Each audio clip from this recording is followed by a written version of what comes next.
Buenas tardes, buenas noches. Mi nombre es Daniel Núñez, soy abogado egresado de esta facultad, así que me siento honrado de poder brindar este taller en esta casa de estudio a la que me une un afecto muy especial. Quiero agradecer a las personas que hicieron posible este taller, que son Silvina, Samantha, Oscar, y muy especialmente a todos ustedes que están del otro lado. Probablemente algunos de ustedes ya lo sepan, pero quería comentarles cómo sería la dinámica del taller. Primeramente, vamos a tomar unos minutos de exposición y después dejaremos un tiempo para contestar las preguntas que ustedes me vayan sugiriendo. A fin de evitar la sobrecarga, vamos a ir anulando los comentarios durante mi intervención y los que serán habilitados posteriormente para las preguntas. Sin prejuicio de ello, les voy a pasar ahora mis redes sociales. Cualquier consulta, cualquier duda que tengan, me pueden contactar con posterioridad a esta charla, si es que no llegamos a evacuar todas las dudas, directamente desde las redes mías o a través del centro de graduados. Mi Instagram es fácil, es mi nombre, es @DanielNúñez, con Z y con N, no con ñ, Daniel Núñez abogado, en singular. Y la página web del estudio es www.dn, que son las iniciales de mi nombre, abogados, acá en plural.com. Así que ya veo que ya vamos sumándonos bastante. Vamos a ir, ya somos 153, así que esperamos unos minutitos más.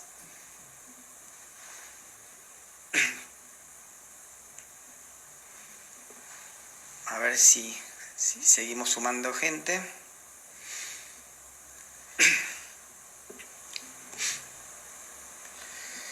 Repito entonces, www.dnabogados.com y el Instagram es @DanielNúñez, abogado en singular. Daniel Núñez, como mi apellido, pero con N, no con ñ. Ya somos 160, así que podríamos ir empezando. Esto que acabo de hacer es una pequeña introducción. Vamos a meter de lleno en el tema que nos convoca, que es despido, régimen indemnizatorio. Voy a ir silenciando los comentarios para arrancar directamente. Después volvemos con los comentarios.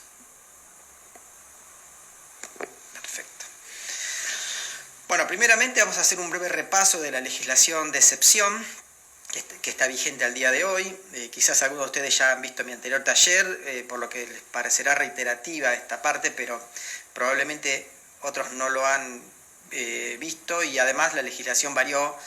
Es una legislación que se va modificando bastante rápidamente, así que hay que estar todos los días atentos a las últimas modificaciones, y desde la última charla, que fue el 1 de junio, se han modificado varios artículos, varias resoluciones, decretos. Así que vamos a hacer un pequeño repaso y después vamos a ingresar al tema del taller. No vamos a ahondar demasiado en la crisis en sí, que esto lo conocemos.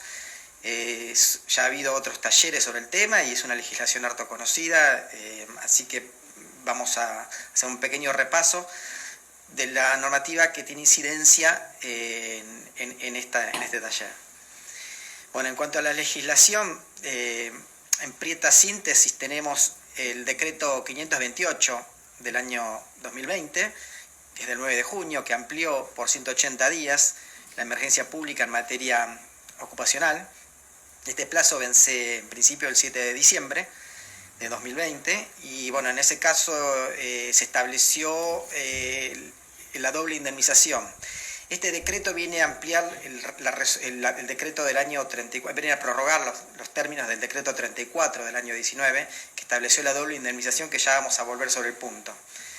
Después tenemos la resolución 279 del 2020, del 30 de marzo, que dispuso la dispensa de los trabajadores del deber de asistir a su lugar de trabajo. Dice que están exceptuados quienes puedan hacerlo o pueden hacer tareas análogas, pueden hacer tareas que venían haciendo u otras análogas desde su lugar de aislamiento. El decreto 520 del 2020, del 7 de junio, es la que instituyó, prorrogó, digamos, el aislamiento social preventivo y obligatorio, que en principio vence el 28 de junio, pero bueno, ya hemos visto las noticias del día. Hay una nueva etapa que va a ser entre el 1 y el 17 de julio, todavía no se publicó en el boletín oficial, salió esta tarde, así que es muy probable que salga mañana publicado en el boletín.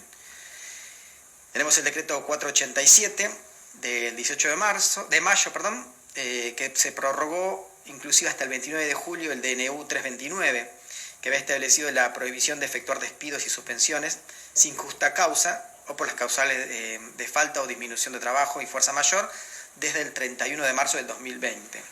Después vamos a volver sobre este punto porque está relacionado con la charla que vamos a hablar específicamente respecto a la indemnización. Con respecto a las excepciones, hay excepciones a esta prohibición, que son las del artículo 223 bis de la Ley de Contrato de Trabajo.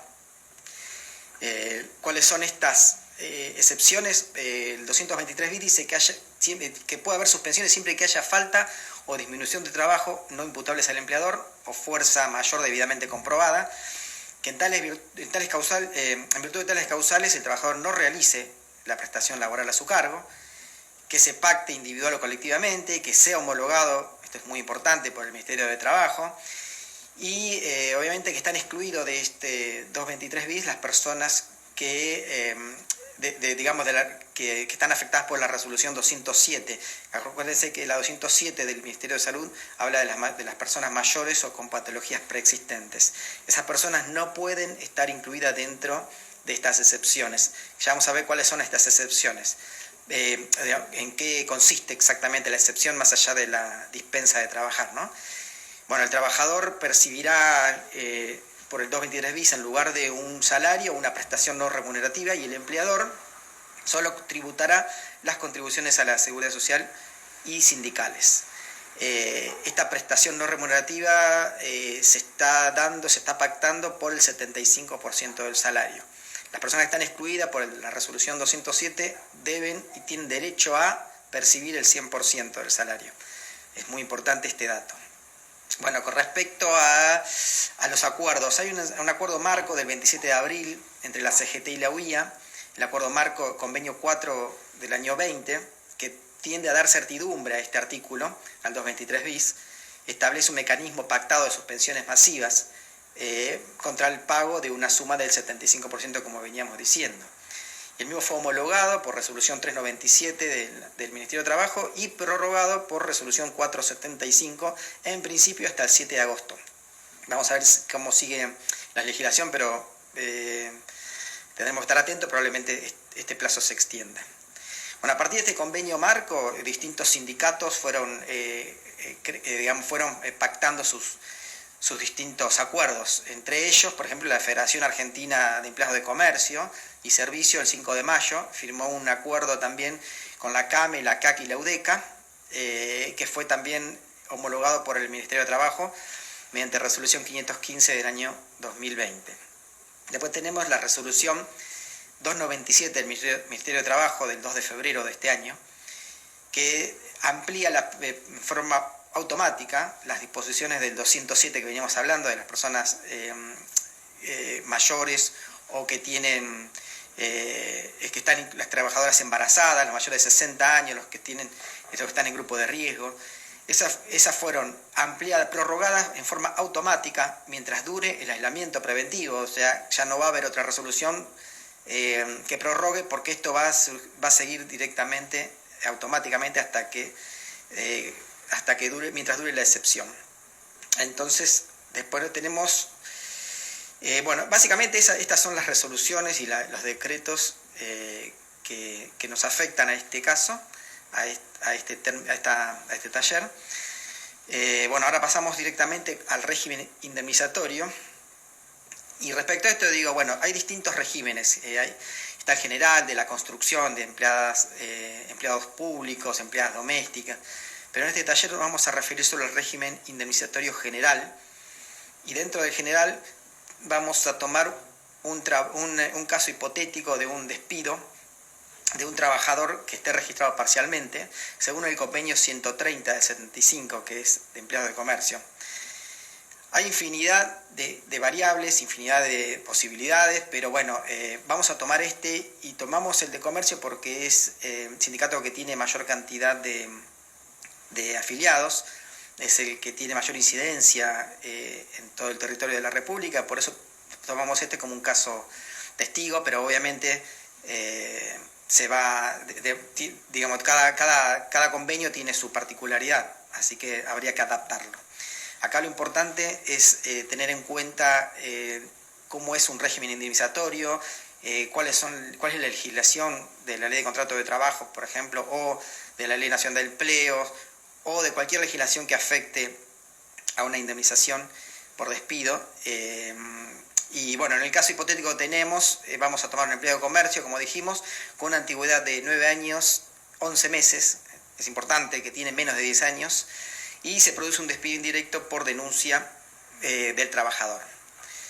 Yo me hice un Excel para no olvidarme ningún punto, para ir analizando artículo por artículo, que es una guía, en realidad es un caso hipotético, y vamos a ir viéndolo en función del articulado. Lo importante acá no son las cifras, porque explicar un Excel es bastante complejo desde la teoría, pero lo importante acá es que se entiendan los conceptos. Con que queden los conceptos se estaría cumpliendo la finalidad de este taller.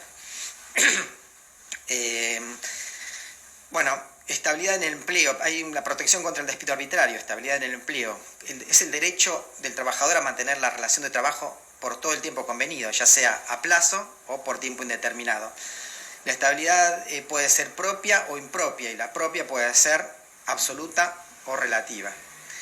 Es absoluta cuando la norma prevé la imposibilidad jurídica de extinguir sin causa la relación laboral, y el empleador que lo hace está obligado a reincorporar al trabajador y obviamente a abonar los salarios caídos.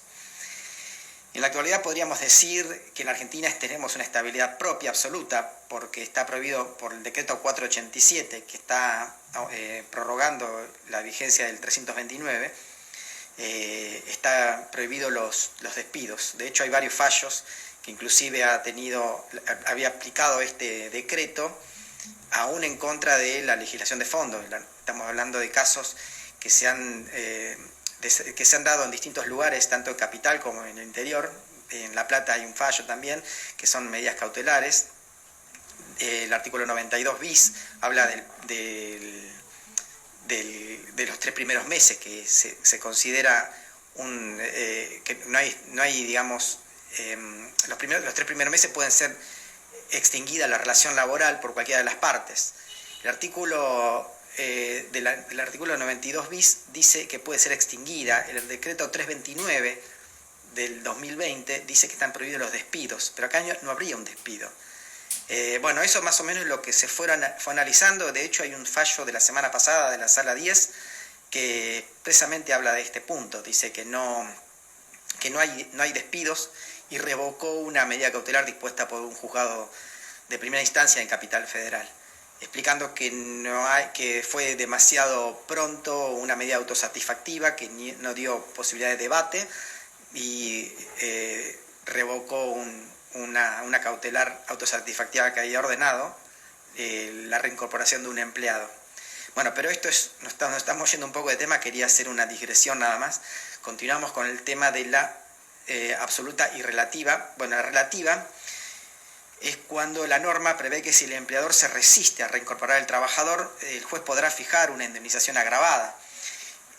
Por ejemplo, se le pueden obligar al empleador a seguir abonándole salarios al trabajador hasta que llegue a las condiciones de jubilarse.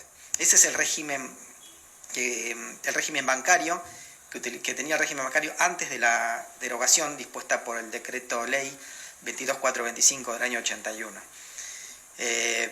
Bueno, hay distintas variables. La agravada puede llegar a ser un año de sueldo, en el caso, por ejemplo, del despido de una persona embarazada. Después tenemos la estabilidad impropia, que es la que aplica nuestra legislación. Ahora está suspendida en principio hasta el 29 de julio, pero es la que se explica históricamente y que está incorporada desde el año 74 en la legislación. Según esta legislación, según esta estabilidad, el empleador puede despedir en cualquier momento al trabajador, pero debe abonarle una indemnización tarifada, En nuestro caso es un sueldo por cada año de servicio o fracción mayor de 3 meses. Bueno, para iniciar una indemnización, para hacer un cálculo indemnizatorio, lo primero que tenemos que hacer es conformar el recibo de sueldo. Este es un dato muy importante porque muchas veces nos viene a ver un cliente y dice que le están pagando una suma, que es el caso del ejemplo que estoy tomando, inferior a la que correspondería según el convenio colectivo. Inclusive podría llegar a ser mayor a la que figura en los recibos de sueldos. Entonces, habíamos dicho que tomaríamos un caso testigo de un empleado de comercio, contrato registrado parcialmente, con errónea fecha de ingreso, jornada y salario. Tenemos un empleado registrado administrativo E, con fecha denunciada por el empleador, 16 de diciembre del 2011. Yo voy a dar mucha información, muchos datos que no hace falta que lo tengan, que lo anoten, que lo recuerden, porque es un caso hipotético, solamente al efecto de ir haciendo un cálculo indemnizatorio, lo voy a decir. Acá tenemos fecha denunciada 16 de diciembre, fecha real de ingreso 16 de diciembre del 2009. 2 años estuvo no registrada la relación. Fecha de extracto 15 de diciembre del 2019, casi 10 años, nos llegó a 10 años por un día. Fecha en jornada denunciada media jornada, cuando en realidad era jornada completa. Salario denunciado en el recibo de sueldo 11.000 y salario percibido en mano 25.000. Salario de convenio 46.839. ¿Cómo conformamos este recibo? Tomamos el básico de la categoría administrativo E para el diciembre del año 19 era 35.583,92. Más una suma no remunerativa de 4.000 pesos. Atención con este concepto de suma no remunerativa, que voy a volver sobre el punto. Antigüedad de 10%, que es la antigüedad se calcula sobre los primeros ítems, sobre el básico más la suma no remunerativa. Y voy a volver al punto porque quiero aclarar este dato que es importante. Lo mismo que el presentismo. El presentismo es el 8,33% de los 2 primeros rubros. Entonces tenemos que en total da 46.839,65 en el ejemplo.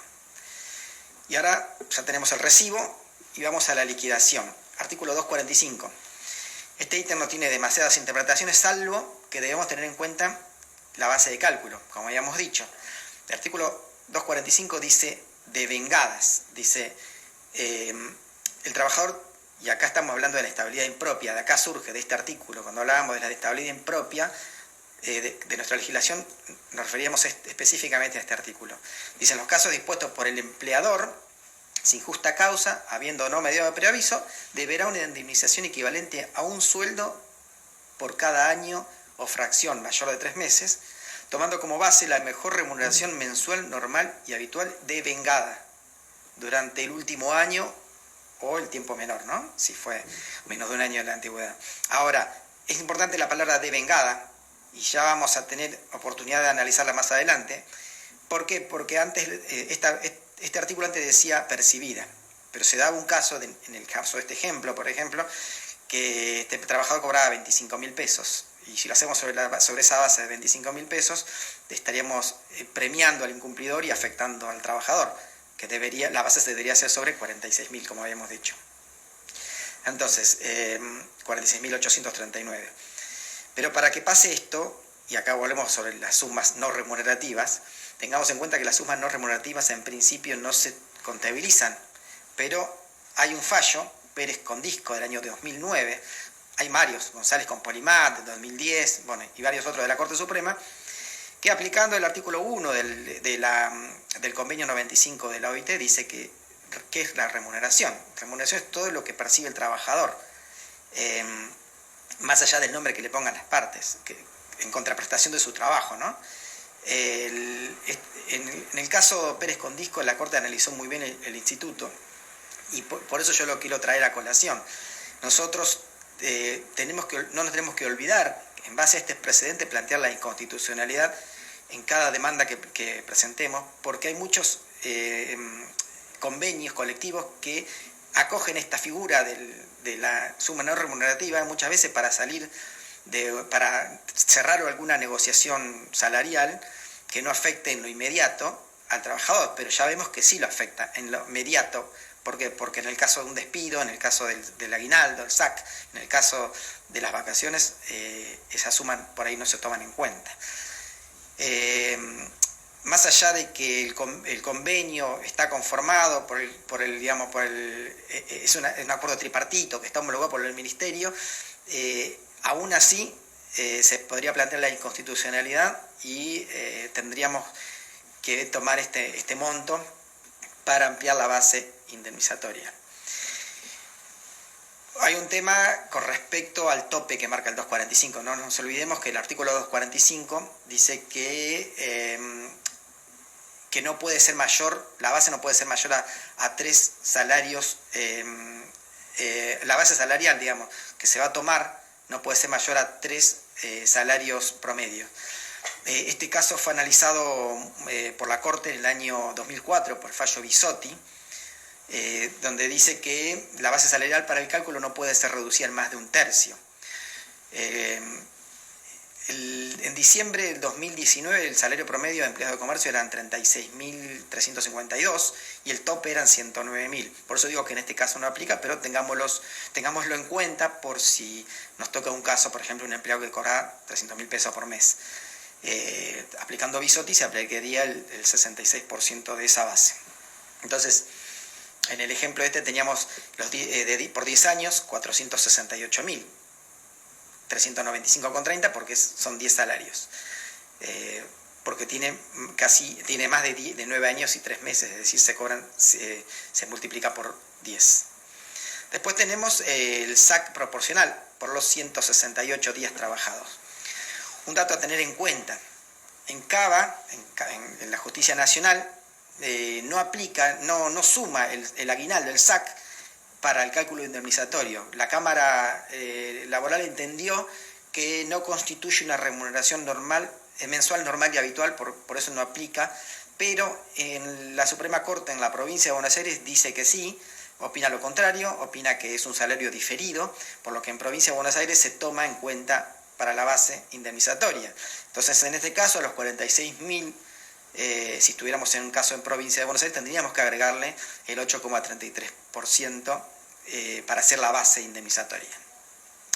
Entonces el año tiene 365 días, se divide por 182, 46.839 dividido 2 serían 23.000, perdón, vamos por parte, vamos de nuevo. El 46.839 es el salario, se divide por 2 porque el SAC proporcional es un semestre, nos daría 23.419. Como el año tiene 365 días, dividimos estos 23.000 por 182, que es la mitad del año. Nos da un salario diario de 128 pesos. A eso lo multiplicamos por los 168 días que trabajó el empleado desde el 1 de julio al 15 de diciembre, en el caso hipotético analizado, y nos da una suma de 21.618,30.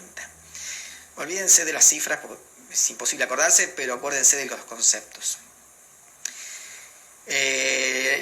La indemnización sustitutiva de preaviso, artículo 232. Bueno, acá tenemos que en el caso de que el trabajo, que el contrato sea disuelto por voluntad de las partes, sin previo aviso, tiene que avisarle a la otra parte con una anticipación. El empleado con 15 días. La realidad esto no se cumple nunca, o que yo sepa, nunca, no conocí ningún caso donde un empleado haya preavisado o que no habiendo preavisado se le descuenten 15 días de remuneración. Pero bueno, la ley lo dice. Con respecto al empleador tiene 3 plazos. Si estamos en periodo de prueba hay que preavisar con 15 días. Si tiene menos de 5 años de antigüedad es con 1 mes de anticipación de preaviso, y si excede los 5 años con 2 meses. En el hipotético que estamos analizando serían 2 sueldos porque tenemos una antigüedad mayor a 5 años. Entonces tenemos 46.839,53 por 2 nos da 93.679. Como se van dando cuenta, estos 4.000 pesos que habíamos visto al principio que estaba como suma no remunerativa, lo vamos a ir sumando en cada uno de los ítems para configurar nuestra indemnización. El SAC sobre indemnización sustitutiva, a esta indemnización se le debe adicionar el SAC, porque si no se hubiera extinguido el vínculo, el trabajador se le debería haber abonado el salario correspondiente al preaviso. y se hubiera tomado en consideración para calcular el SAC del semestre. Entonces es salario, entonces se le agrega el SAC. Entonces tenemos el 8,33%, que es lo mismo que dividir el monto por 12, nos da 7.806 pesos. Los días trabajados de diciembre, ¿cómo lo calculamos? Bueno, se divide por la cantidad de meses que tenga el mes, de días, perdón, que tenga el mes. En este caso diciembre tiene 31. Entonces se divide el salario por 31, nos da 1.510 pesos, y a eso lo multiplicamos por 15 días, nos da una suma de 22.664. La integración del mes de despido, lo mismo, la sustitutiva en el caso de que se despida a un trabajador con anterioridad a la finalización del mes, se le va a adicionar una suma, se le va a abonar una suma igual a los días de salario que le quedan hasta fin del mes. En este caso, estamos 15 de diciembre, serían 16 días. Entonces se divide lo mismo por 31 que tiene el mes y se le multiplica por 16. Y no, primero el salario diario 1.510, se multiplica por 16, 24.175. También a esta suma se le debe agregar el SAC, así que tenemos 2.013 pesos. Vacaciones, las vacaciones proporcionales. Acá tenemos que trabajó 349 días. El trabajador tiene derecho a resarcimiento, que consiste en un monto equivalente a las vacaciones que le hubieran correspondido, según el artículo 256. Respecto a la naturaleza jurídica de estas vacaciones, no reviste la condición de remuneración, por lo que no se tiene en cuenta para las multas, o sea, para la base de liquidación ni para las multas de la 25.323, la 24.013 o la duplicación del decreto 34 del 19 o el que la prorroga, ¿no? En este caso trabajó 349 días y yo utilizo una fórmula de Excel para sacar los días, que es mucho más rápido. Ponemos en una celda la fecha final, que sería 15 de diciembre, y en la otra celda ponemos el día anterior a la fecha inicial. La fecha inicial es el 1 de enero, ponemos 31 de diciembre del 18. Con un simple cálculo ponemos fecha final menos fecha inicial y nos arroja la cantidad de días trabajados. En este caso son 349. Entonces tenemos 349 días por 21, que es lo que le corresponde al trabajador, porque tiene más de 5 años y menos de 10, y nos da 349 por 21 días, dividido 365, que son la cantidad de días que tiene el año, nos da 20 días. Esas son la cantidad de días que el trabajador le corresponde de vacaciones, proporcionales, ¿no? Y el salario diario lo dividimos por 25 en este caso, es 46.839 dividido 25, nos da 1.873,59, y lo multiplicamos por 20, nos da la suma de 37.620. Con respecto a las vacaciones proporcionales, bueno, la ley refiere al salario correspondiente al periodo de descanso proporcional, por lo que se debe adicionar el SAC en este caso también. Y esto representa también el 8,33% de la suma sobre la integración del mes de despido. Tenemos 37.000, nos da sobre 37.620 el 3.135. Bueno, hasta aquí tenemos la indemnización por despido según la legislación vigente. Pero ahora faltan las multas, las diferencias salariales. Hemos dicho las diferencias salariales. Este dato, el artículo 256 de la Ley de Contrato de Trabajo dice que prescriben a los 2 años las acciones relativas a créditos provenientes de las relaciones individuales. Pero este plazo de prescripción es el que aplica la mayoría de la jurisprudencia, aunque hay algunos fallos que aplican la deuda total, aunque ésta sea mayor a 2 años. Hay un tema que no se debe pasar por alto y es que la ley no dice el dies a quo, es decir, la fecha desde cuál se empieza a contar el plazo. La jurisprudencia mayoritaria aplica el Código Civil y Comercial, pero es importante remarcar que el citado código regula las relaciones entre iguales, y acá estamos en el derecho laboral, que tiene sus regímenes propios. Sin perjuicio de ello, para el tema del análisis vamos a tomar los últimos 2 años desde el despido, en entendimiento de que se reclamaron diferencias salariales en el intercambio telegráfico. Tengamos en cuenta, ya lo hablamos en otro taller, el tema de la invariabilidad de la causa de despido. Si no lo reclamamos en el intercambio telegráfico, no lo vamos a poder reclamar en la demanda. Por eso es importante reclamar el todo en el intercambio. Como son sumas actualizadas, se debe tomar el valor actual de salario, las diferencias salariales actuales, aunque es obvio que hace 2 años el salario era distinto al del día de la fecha. Así que tenemos el salario de vengado son 46.839, el abonado 25.000 nos da 21.839.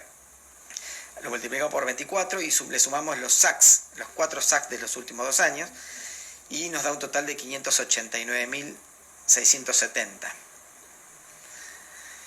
Después tenemos la multa del artículo 80.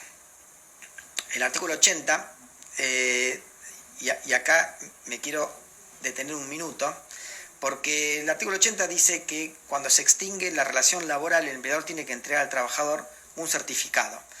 Un certificado que contenga las indicaciones sobre el tiempo de prestación, la naturaleza, las constancias de los sueldos, los aportes. Muchas veces yo he visto que han traído trabajadores el formulario que emite el ANSES, el Certificado de Servicios y Remuneraciones de la 24241. Ese certificado no cumple con todos los requisitos de la norma. ¿Por qué?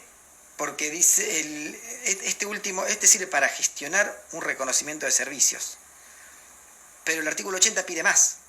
Nosotros necesitamos uno que obtenga, digamos, y le sirve para obtener un beneficio previsional, pero nosotros necesitamos otro más que diga qué tipo de trabajo hacía, si tuvo algún tipo de formación, si hizo algún taller, algún curso en su trabajo, porque eso le va a servir al trabajador para conseguir un nuevo empleo.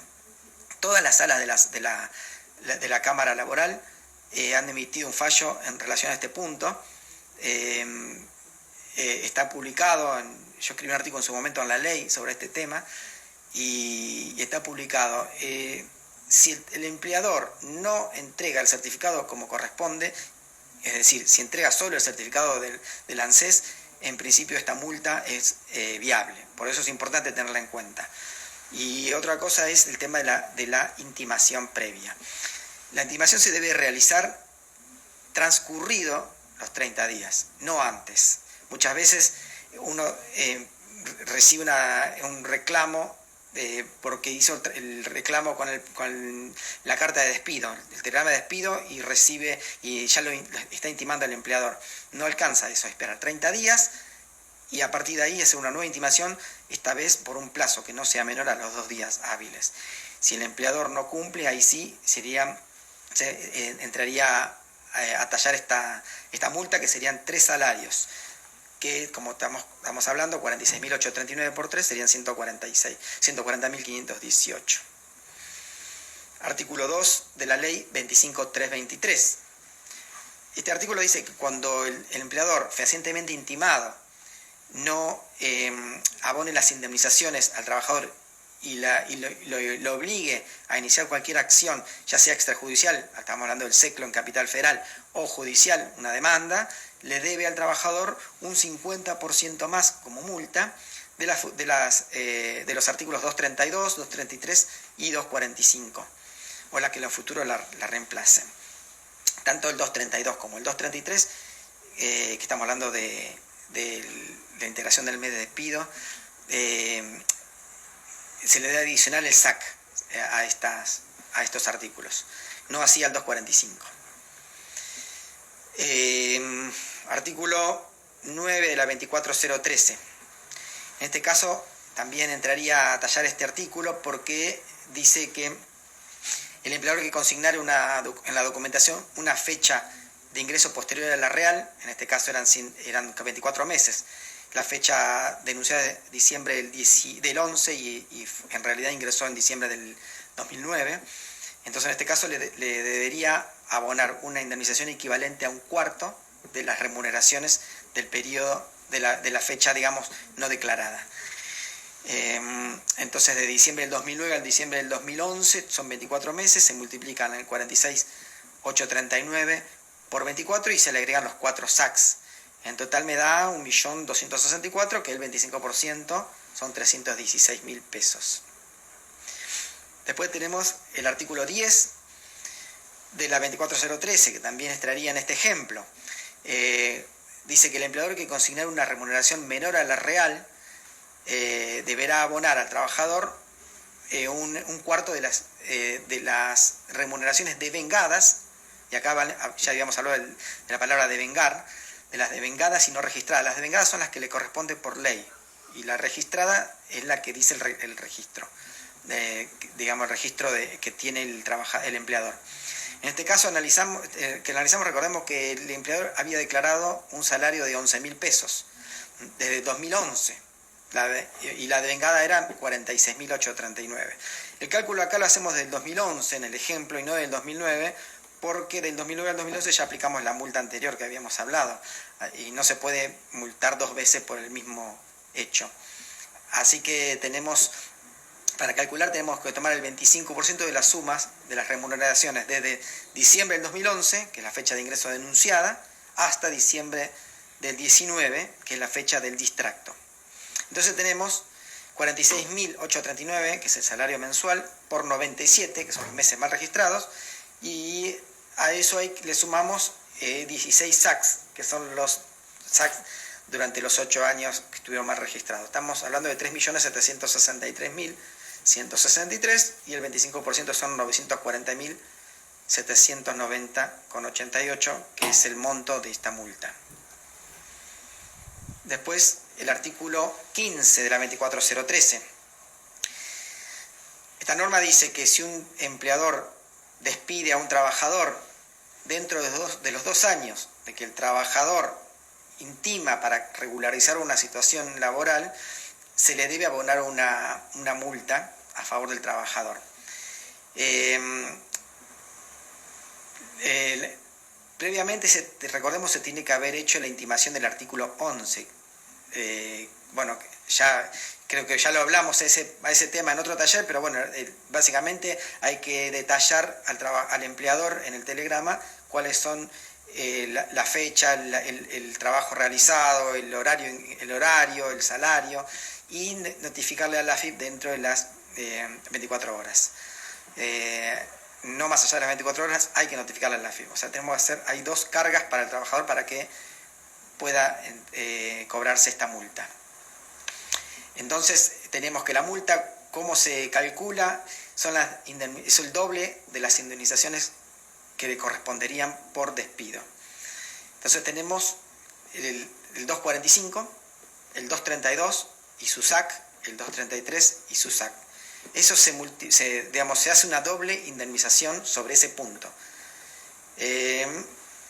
Tenemos 468.000 por el 245, 93.679 por el 232, 7.806 por el SAC del 232, 24.175 por el 233 y de 2013 por el SAC sobre el 233. Esto nos da 596.071 pesos con 55. Bueno, hasta acá tenemos la indemnización por despido y las multas según la legislación vigente. Pero falta una más. ¿Cuál es esta? Recordemos que habíamos hablado de la doble indemnización. Habíamos dicho que el trabajador había sido despedido durante la vigencia del decreto 34 del 2019, que estableció la doble indemnización para los despidos dispuestos a partir del 13 de diciembre. Este trabajador fue despedido el 15 de diciembre, es decir, que rige la doble indemnización. Tenemos que tener en cuenta las fechas, importante este dato. ¿Por qué? Porque el despido se produjo con posterioridad al 13 de diciembre, pero con anterioridad al 31 de marzo, corresponde la doble indemnización. Ahora, si el despido se produce con posterioridad al 31 de marzo, decreto 329 del 2020, estamos hablando de un despido nulo. Por lo que no corresponde en este caso el cálculo, todo este cálculo de lo que venimos hablando, sino una demanda por reincorporación del trabajador y el pago de los salarios caídos hasta que ocurra la reincorporación.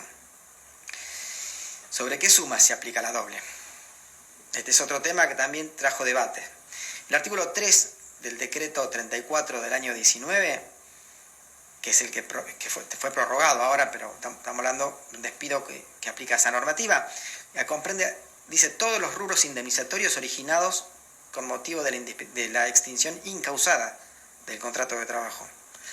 Esto es de los artículos 245, que es indemnización por antigüedad, 232, que es el preaviso, al que se le adiciona el SAC, y el 233, que es la integración del mes de despido, al que también se le adiciona el SAC. Entonces no se calcula sobre el SAC proporcional los días trabajados, las vacaciones, las diferencias salariales, ya que no son originados directamente en la extinción. En el ejemplo tenemos que la multa nos da igual a la anterior, estamos hablando del artículo 15, que se aplica sobre los mismos ítems, sobre 468.396 más 93.679 por el 232 y su SAC, que dan 7.806, y 24.175, que es el 233, la integración del mes de despido, y los 2.013 pesos, que es su aguinaldo, su SAC. En total nos da 596.071. Bueno, hasta ahora esto fue más o menos escuetamente un modelo, un ejemplo analizado de una indemnización. Así que bueno, voy a habilitar los comentarios, las consultas, para ir contestando alguna que le haya surgido durante la charla. A ver, vamos a ver.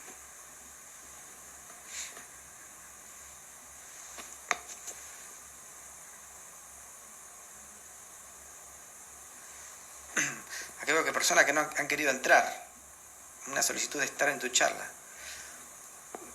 A ver. Certificado artículo 80. ¿Qué sucede si no lo entregó y lo entregó a la mediación? No alcanzo a leer las preguntas. Un segundito, a ver si puedo. Un segundito. Bueno, si lo entregó, aunque tardíamente, no se llega a un acuerdo en el juicio, igual corresponde reclamar. Hay que ver si está conforme a la ley, el artículo 80. Dice, ¿qué sucede si no lo entregó y lo entrega en la mediación pasado 1 año y medio, en la cual no se llegó a un acuerdo? En el juicio igual...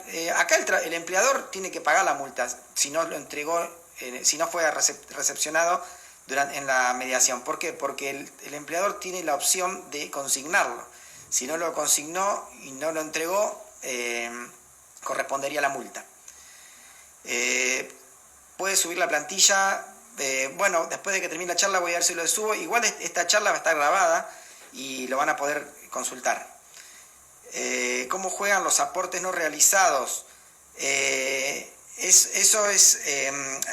Con el certificado artículo 80 el trabajador está cubierto. Si no lo entrega el empleador, porque va a estar obligado a entregarlo, a veces se pide en el juicio y el juez lo ordena, o si no, inclusive hay casos donde el juzgado mismo lo hace, el certificado artículo 80, y eso sirve el día de mañana para la jubilación. Después es un tema de la AFIP con el empleador, que eso no afecta al trabajador. Dice... 4 personas más enviaron una solicitud para estar en tu video en vivo. Yo la verdad que desconozco cómo es esto. Dice que hay mucha gente que no ha podido entrar, pero la verdad que no calculaste la suma de bono del año pasado. Yo tomé un caso hipotético, la verdad. Está un poco inventado el caso, pero sí, todo lo que sea, hay que ver la suma, porque hay un bono del año pasado, si estamos hablando del mismo bono de 4.000 pesos, que yo lo tomé como una suma no remunerativa, fue una suma fija. Y por un plazo. No sé si te referís a ese, MIR 966. No sé si te referís a ese. Pero en ese caso, si era una suma fija por un plazo estipulado, que yo creo que son 4 meses, no iría a incorporar al salario. El servicio doméstico tiene un régimen especial. Yo no lo expliqué el servicio doméstico, porque la verdad que... tomamos un caso hipotético, porque son tantas las variables que tomar todo es inviable. En una hora de taller, la verdad que es muy difícil. Vamos a intentar hacer algo sobre el servicio doméstico, vamos a ver cómo estamos con los tiempos, pero tendríamos que hablar específicamente de eso, porque es muy complicado hablar de tantos. El decreto 146 se decretó inconstitucional, sí. ¿Cómo se aplica la doble indemnización en caso de despido indirecto? El despido indirecto y el despido directo es lo mismo, se aplica igual, la doble indemnización sobre el 245, el 232 y su SAC, y el 233 y su SAC. No entiendo la pregunta de Catalina. No entiendo la pregunta, no entendí. No aplica la doble y no entiendo la pregunta. Catalina, si podrías repetirla porque no entiendo qué es el sapo, la verdad. La verdad no entiendo. ¿Podría pasarnos el Excel? Bueno, voy a ver si cuelgo el Excel en mi página, porque por acá no sé si lo puedo pasar. No sé cómo funciona esto, la verdad. @Daniel Núñez, abogado, es mi Instagram. Así que si nos contactamos por ahí, le puedo pasar el Excel. Bueno, muchas gracias. A ver, no entendí. El Excel se los voy a pasar. El bono de 5.000 pesos es un bono del año pasado a empleados de comercio. Servicio doméstico, Sí, varios me preguntaron por servicio doméstico, voy a ver si podemos dar otra charla sobre servicio doméstico. No tenemos tiempo de explicarlo, porque tiene un régimen distinto al resto. Dice, ¿el decreto de doble indemnización del 2019 se aplica al despido indirecto por trabajo no registrado? Sí, se aplica a todo. Se aplica al registrado, no registrado, porque cuando el trabajo no está registrado y se intima al empleador a registrarlo, y no lo hace, obviamente, se inicia una demanda por todo el articulado que venimos detallando y aplicaría la normativa. Aplica todo. No. Acá me pregunta si la mejor remuneración de vengada sería la que incluye el SAC. No, ya explicamos, el SAC en Capital Federal, la Justicia Nacional entiende que al no ser una suma mensual, no se aplicaría el SAC para el cálculo de la indemnización. Cuando hablamos de remuneración de vengada, es la remuneración que le corresponde al trabajador por cada día de trabajo. Es decir, el trabajador va trabajando día a día y va adquiriendo un derecho a percibir un salario a fin de mes, según el convenio colectivo y la legislación vigente. A eso se refiere la palabra devengada, al derecho a percibir según la legislación. En el ejemplo que dimos, el salario percibido eran 25.000 pesos mensuales, pero el devengamiento era de 46.000, porque era lo que le correspondía según la ley, como habíamos explicado en la conformación del recibo de sueldo. Esa es la suma de vengada. El SAC se aplica, la Suprema Corte de la Provincia de Buenos Aires entiende que sí, que se aplica el SAC para el cálculo de indemnización, o sea, para el 245 y todos los artículos, porque entiende que es un salario que, si bien se paga cada 6 meses, es un salario que, digamos, es por un trabajo que va realizando el trabajador. Esa es la interpretación de la Suprema Corte, no de las cámaras, de la sala de la Cámara Nacional. De la AFIP tampoco sirve.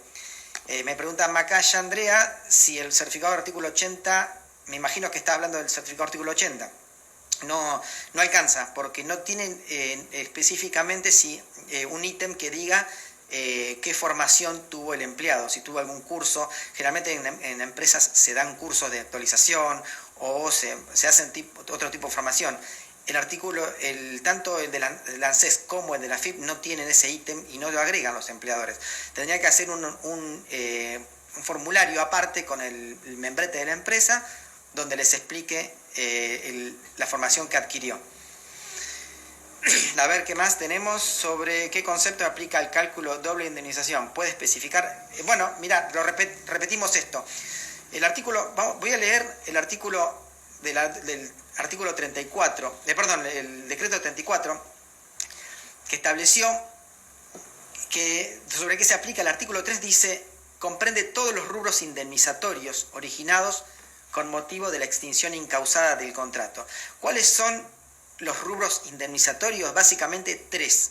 El artículo 245, que es un sueldo por cada año de trabajo o fracción mayor de 3 meses. El 232, que es el preaviso al que se le adiciona el SAC. Y el 233, que es la integración del mes de despido. Sobre esos 3 rubros solamente. No sobre el SAC proporcional, no sobre los días trabajados, no sobre las vacaciones, ni las diferencias salariales, ni las multas, porque no están causadas en la extinción. Entonces, ahí sobre eso no se calcula. Si la notificación se realiza antes de los 30 días, como vos decías, ¿perdería el derecho al cobro de esta multa? Sí, es así. Digamos, si uno lo intimó antes de los 30 días, yo antes de iniciar cualquier reclamo ante el SECLO en capital o demanda en capital o provincia, haría una nueva intimación. No hace falta, digamos, si uno lo hizo a los 25 días, nada impide que lo vuelva a hacer a los 31 días. Entonces mandaría una nueva intimación, donde diga, habiendo vencido el plazo de 30 días de la culminación del contrato de trabajo, intimo última vez, entregue el certificado de artículo 80 y demás. Pero, digamos, nada impide que lo vuelva a hacer. Pero no alcanza si no lo hizo con posterioridad de los 30 días. Viviana, te lo debo a los servicios domésticos. No tengo tiempo, estoy contestando las preguntas y no voy a tener tiempo. Vamos a intentar hacer otro específicamente sobre el punto. SAC sobre preaviso e integración. SAC sobre preaviso e integración por el artículo 15, no.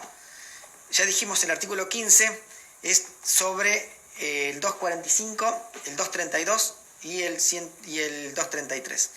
No sobre el preaviso. Un segundito.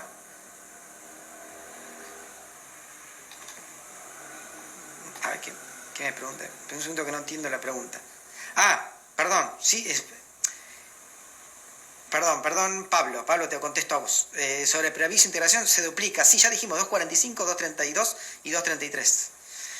Gonzalo, a ver, un segundito. A ver. Servicio doméstico. Por eso siempre se hace pasado los 30 días. Perfecto, sí. Más vale dejar pasar 35 días para estar seguro. No, si el despido se produce después del 31 de marzo del 2020, no va la doble indemnización. Lo que va es una nulidad del despido. Si yo iniciaré una demanda por reincorporación y que se reincorpore y se paguen todos los salarios caídos, va a ser mucho mayor el monto que aplicar el despido. Nada impide que el trabajador, igual si quiere renunciar o quiere darse por despedido, lo puede iniciar, pero la verdad es que no, depende del caso específico. No está prohibido, digamos, pero por ahí podría llegar a un acuerdo con el empleador y decir que le pague la doble indemnización. Así que, pero bueno, en principio iría a otro régimen. Se aplica la doble indemnización por despido indirecto, porque ya sea por despido directo o indirecto. Lo contrario sería darle la posibilidad al empleador de renunciar o denunciar la relación al trabajador, y con ese simple truco el empleador se liberaría de pagar la doble indemnización. Así que va para todo. Despido indirecto ocurrido en mayo, ¿no corre la doble indemnización? Sí. A ver, Silvia Massey.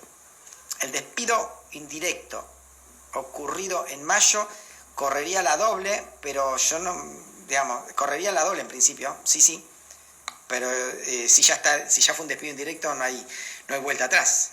Yo hubiera optado por otra, depende cada hecho, ¿no? Porque yo hubiera optado por la reincorporación, pero sí, si el trabajador opta por considerarse despedido, sí, puede reclamar la doble, porque la doble está vigente.